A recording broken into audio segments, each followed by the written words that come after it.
the surface of the land, roots can trap water from the flowing mud, extracting precious nutrients and minerals. These elements, when combined with sunlight, create the first living systems of our planet.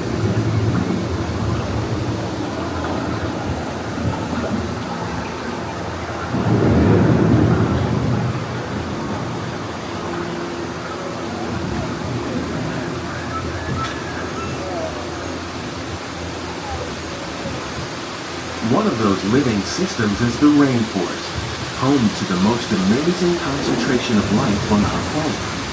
These dense and beautiful forests cover only a tiny portion of the Earth's surface, but they contain more than half of its plant and animal species. Rainforests are also extremely rich and productive living systems, providing us with oxygen, food, medicine, and other elements essential to our lives.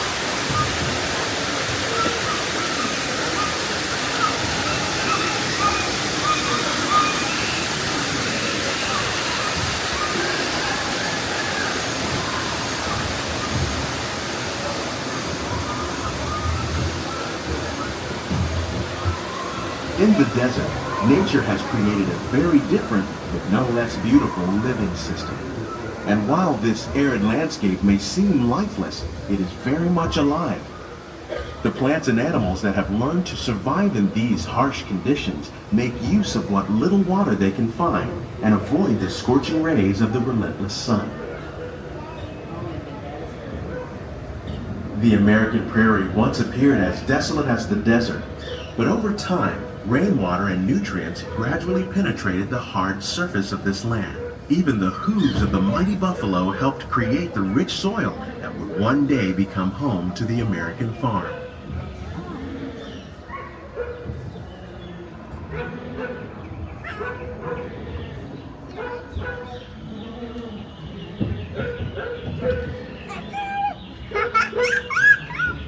Of all the forces at work on the land, humans have had one of the most profound effects. The need to produce food for a growing world led to the enormous use and sometimes overuse of the land. In our search for more efficient ways to grow food, we often fail to realize the impact of our methods.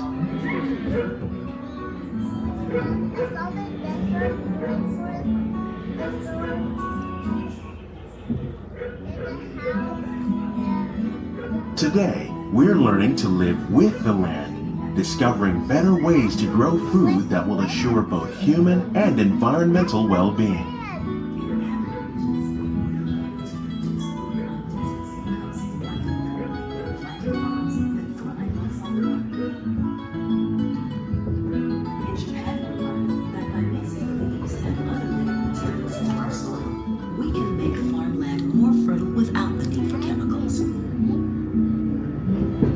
Here at EPCOT, we're learning to reduce the need for chemical pesticides by breeding and using natural predators, like ladybugs and wasps, to control pests.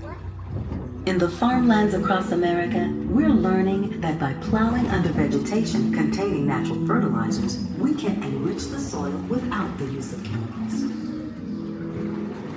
In arid regions, we're learning to produce food on desert seacoasts by developing and planting crops that thrive on salt water. In Japan, we're learning that by mixing leaves and unrelated materials, we can How will we meet tomorrow's growing needs for food production, yet still respect the needs of the land? Some of the answers are being discovered just ahead. To help us maintain these carefully controlled ecosystems, and for your safety, please remain seated in your boat at all times.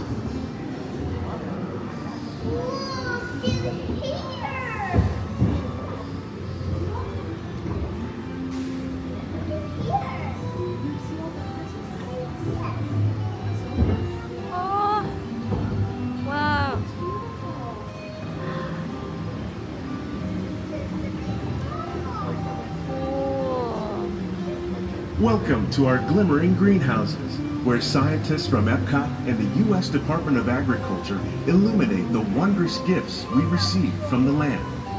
Join us as we ring in the most bountiful time of the year.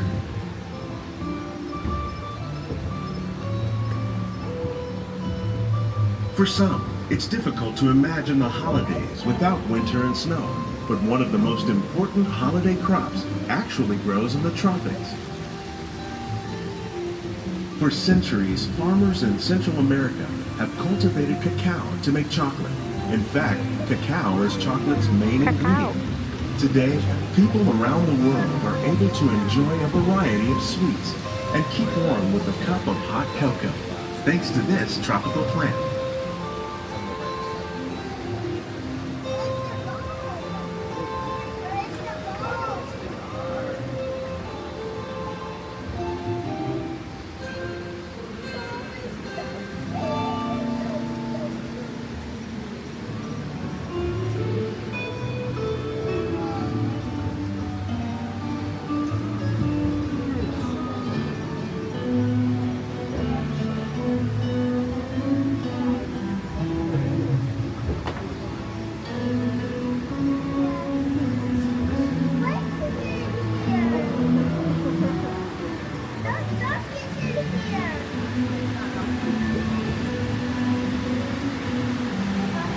Tilapia.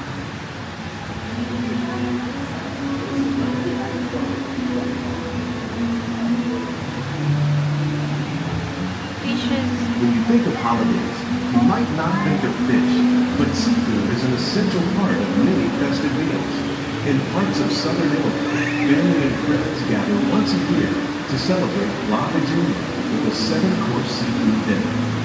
Tilapia, bass, and shrimp, like the ones raised here using our sustainable water systems, make up just some of the dishes served during this grand meal. Today, in the United States, the tradition is known as the Feast of the Seven Fishes.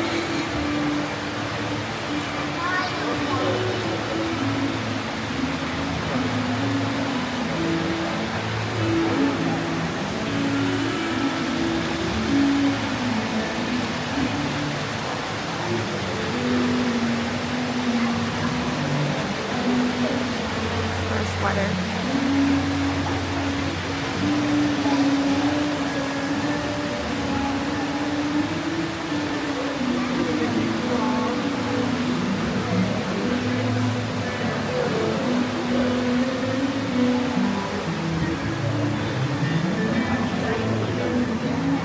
Wow.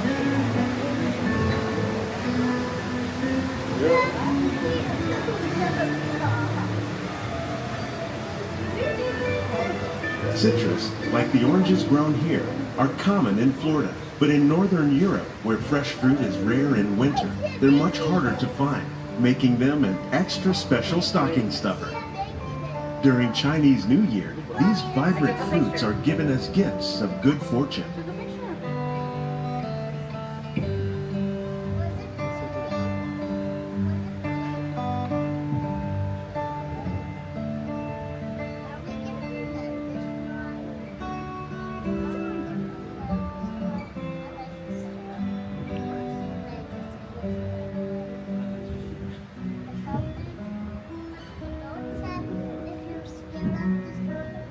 They say it's better to give than to receive. And in this greenhouse, we're celebrating the holidays by giving back to the land using innovative farming techniques. Eggplants. By recycling water, we can give plants rich nutrients.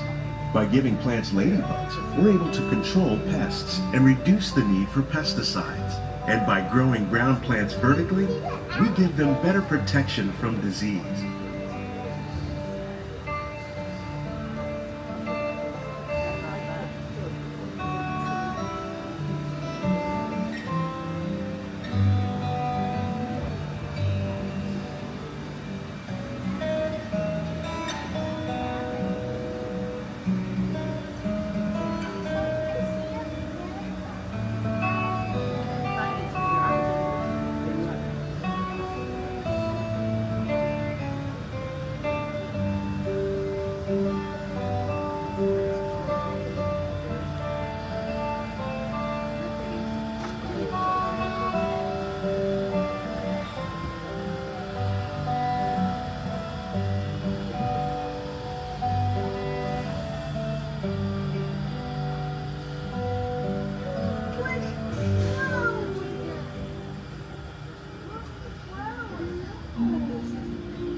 Many of the plants you see here help spice up the holidays. The bark of cinnamon trees, like the one growing beside you, is used to make cinnamon sticks. Do you like eggnog? You can thank nutmeg for its signature taste. Other spices, like ginger and vanilla, add flavor to a variety of holiday cookies, cakes, and other delights. By cultivating these festive plants with care and good cheer, EPCOT scientists are able to celebrate the holidays with the land's many gifts.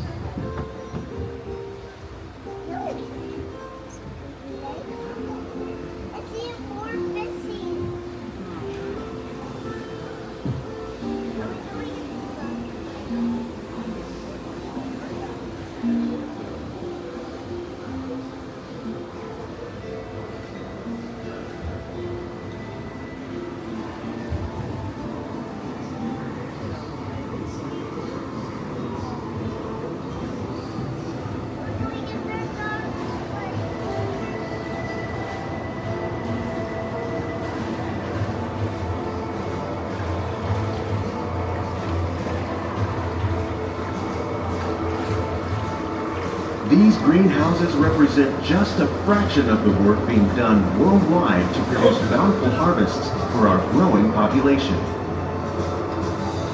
Scientists, farmers, and even backyard gardeners are doing their part to improve the quantity and quality of foods that we all rely upon. Together, we can continue to find more ways to increase food production and protect our precious natural environment. Only then will we truly be living with the land.